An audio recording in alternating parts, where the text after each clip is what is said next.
Despite predictions to the contrary, a glimmer of hope for the Tories after the by-elections. They held on to one of 3 seats, with the Lib Dems and Labour each getting one apiece. But with massive swings and bruising thrashings, the road ahead for Rishi Sunak is far from clear. Westminster's been acting like the next election's a done deal. The Labour Party's been acting like it's a done deal. The people of Uxbridge just told all of them that it's not. What we've shown here in Selby and Ainsty is that we can win in very strong Tory holds. So this is a great day. Well, we'll break down the results with our teams across the country, and analysis here will come from Robert Peston and Anushka Astana. Yes, I've been crunching the numbers to see how today's results compare to previous key by-elections and what it could all mean at the UK's next general election. Also tonight, the British man cleared of murdering his terminally ill wife in Cyprus. We take a look around the controversial barge that's set to house hundreds of migrants, and the best is yet to come the day you're mine. Celebrates the life of the man once heralded as the best singer in the business, Tony Bennett, who's died aged 96.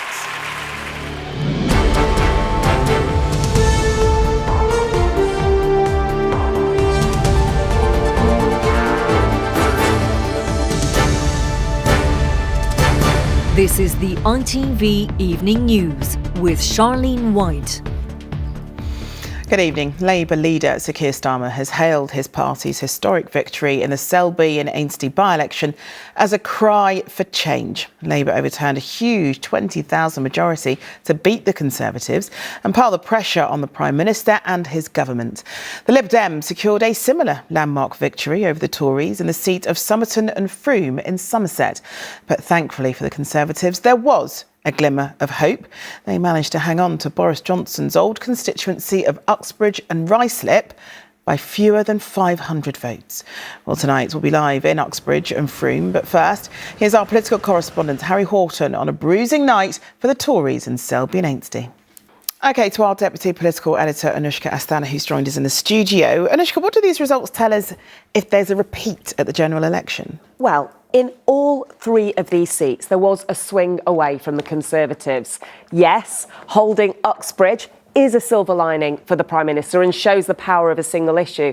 But actually, Keir Starmer would probably still be Prime Minister with a 6.7% national swing in a general election, although in a hung Parliament. But if the Selby swing was replicated, he'd have a 200-plus majority. Now, Conservatives say, hang on, by-elections are not good indicators of general elections. Is that fair? Well, in the 5 years after 1987, the Tories lost 7 by-elections, 4 to Labour, 3 to the Lib Dems, but then won all of them back in the 92 general election. But the one most comparable to today was probably Monmouth. Labour took it in May 1991 when John Major was Prime Minister, and then the Tories took it back. But the swing was just 12%. Selby is almost double that. To find a better comparison, you need to fast forward to 1996. Labour achieved a 22% swing in Staffordshire South East and then kept its successor seat in the 97 landslide. But one word of warning for Keir Starmer, as Harry said, in Selby, the Tory vote fell by 22,000, but the Labour vote only rose by 2,500. Then that is bad news for Rishi Sunak. All right, Anushka, thanks very much. OK, let's get reaction now from Somerton and Frome and Uxbridge and South Ruislip. We're going to start first with you, David. Is this a sign the South West is returning to the Lib Dems? All right, Robert, thanks very much. OK, to other news now, and a British expat who killed his terminally ill wife to end her suffering says he's elated after being cleared of murder. David Hunter has been found guilty of manslaughter by a court in Cyprus, and it's now likely he'll be given a suspended sentence. He admitted suffocating his wife of 50 years, Janice Hunter, at their home near Paphos in December 2021.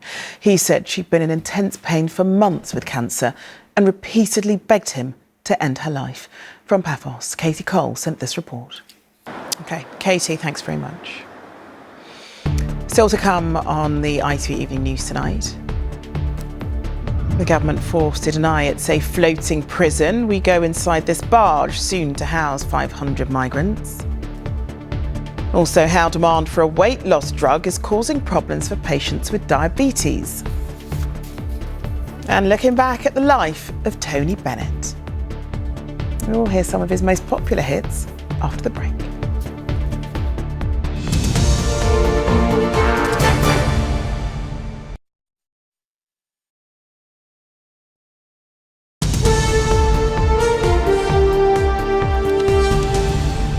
Welcome back. Cameras have been allowed to film on board the barge, which will house more than 500 asylum seekers in Portland in Dorset.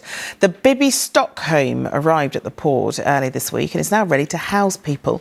But it's caused controversy, with critics who say it's inhumane and cruel, and locals who fear the impact it could have on their services and on tourism. Amy Lewis went on board.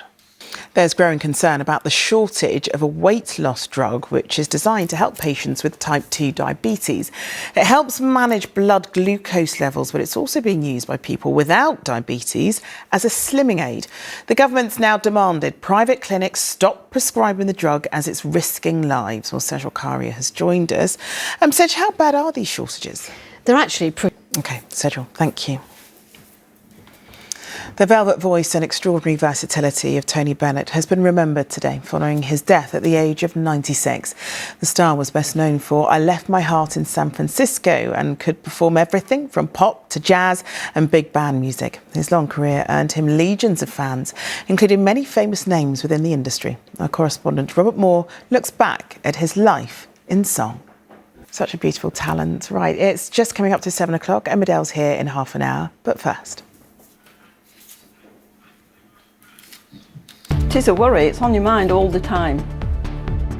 Rents hit a new record across the country. We'll look at what's driving soaring rates. Also ahead. The Great Getaway is underway tonight, but I have warnings about potential disruption coming this weekend and beyond. One struggle, one fight, we support SAG-AFTRA strike. Standing in solidarity, Brian Cox and Jim Carter are among the British stars supporting striking US actors. Millions of people are watching programmes and we're not being paid for our work. It's as simple as that. We'll be looking ahead to the Lionesses' first match of their World Cup campaign. And as the school holidays start today, I'm here at Warwick Castle where they're kicking off the summer in style. Join me for the national forecast from here later in the programme. But first, what last night's by-election results could mean for the next general election. Sir Keir Starmer's party could claim a landslide victory bigger than in 1997 if there are swings similar to that seen in Selby and Ainsty. Sir Ed Davies' Lib Dems will be hoping their win in Somerset means they are bouncing back. And Rishi Sunak hopes hanging on to Uxbridge and Ruislip shows there's everything still to play for. Well, joining us now to talk more about this is our Deputy Political Editor, Anushka Asthana, and our ITV election analysts, Professor Colin Rallings and Professor Jane Green. Colin, I'm going to start with you first. Now, Greg Hands, who's a Tory chair, obviously, earlier on said that by-elections are not a good predictor of general elections, numbers-wise. Is he right about that? All right, Anushka, thank you very much. And also thanks to you, Colin, and you as well, Jane. Thank you. Well, you can hear more analysis from Colin and Jane on the latest edition of the ITV News podcast, What You Need to Know. It's available now wherever you get your podcasts. Average rent outside London has hit a new record high, rising to over £1,200 a month.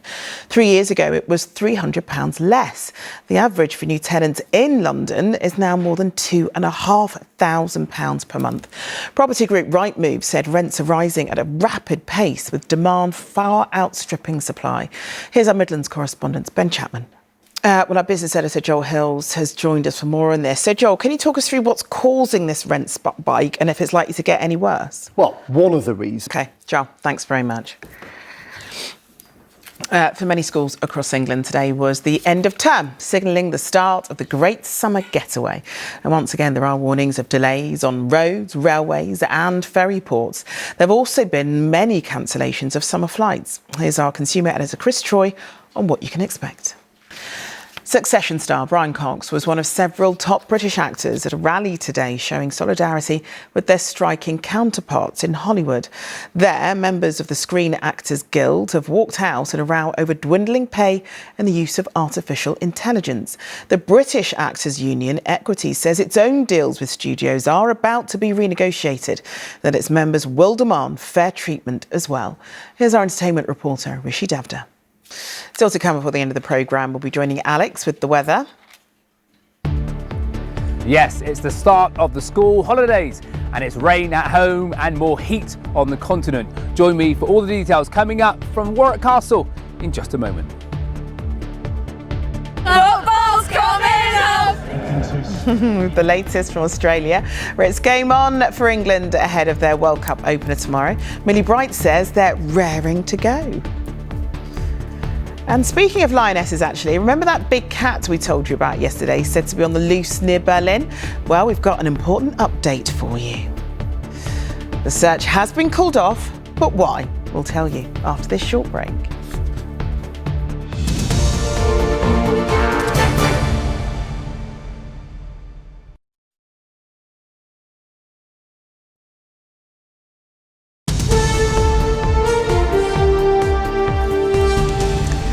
Hello again. If you were watching yesterday, you'll remember the reports of a lion on the loose on the outskirts of Berlin. Well, not everyone was convinced that this was a big cat. The local circus director even promised to eat his broom if it proved to be so. Well, tonight he and the broom are safe. The authorities have called off the search and analysts say it was, in all likelihood, simply a wild boar. Just couldn't make it up, really, could you? Right, let's look at the weather now. And Alex is at Warwick Castle for us tonight. They're hosting a summer concert this weekend.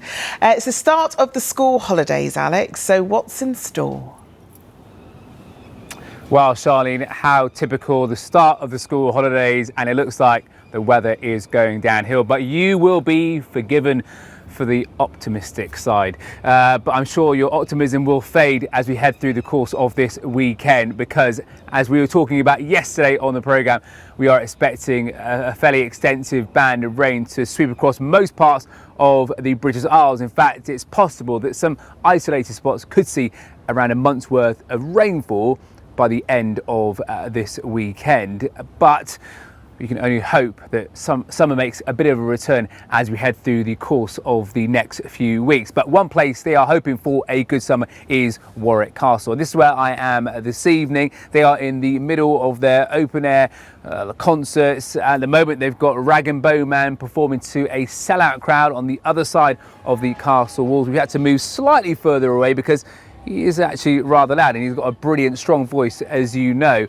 But they're hoping for many more visitors here at Warwick Castle as we head through the coming weeks, like many events up and down the country, I'm sure. But if you're coming here this weekend, make sure you do bring a brolly with you. Now, we used to say, if you're one of the lucky ones that's going to be jetting off, well, you might not actually think that way when you consider the heat that we're dealing with in Europe at the moment. But let's take a quick look at what you could be flying into if you are going to be heading perhaps to Spain, Greece or Italy. As we head through the coming days, you can see actually Italy is a hotspot. Temperatures are expected to be in the mid-40s there, so that's actually quite unbearable if you're going to be out and about for long periods of time, for sure.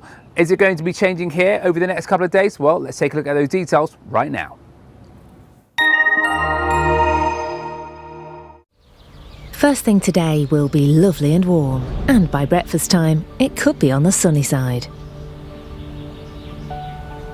Heinz tomato ketchup, no added sugar and salt, sponsors ITV National Weather. So that's how we start the school holidays, Charlene. Hopefully, as I say, things may improve over the coming weeks, but in the near future, it's staying unsettled. Oh, brilliant. Alex, thanks very much. OK, finally, the Lionesses World Cup campaign kicks off tomorrow when they play Haiti in Brisbane. The Caribbean side are ranked 53rd in the world and it's their first appearance in the tournament.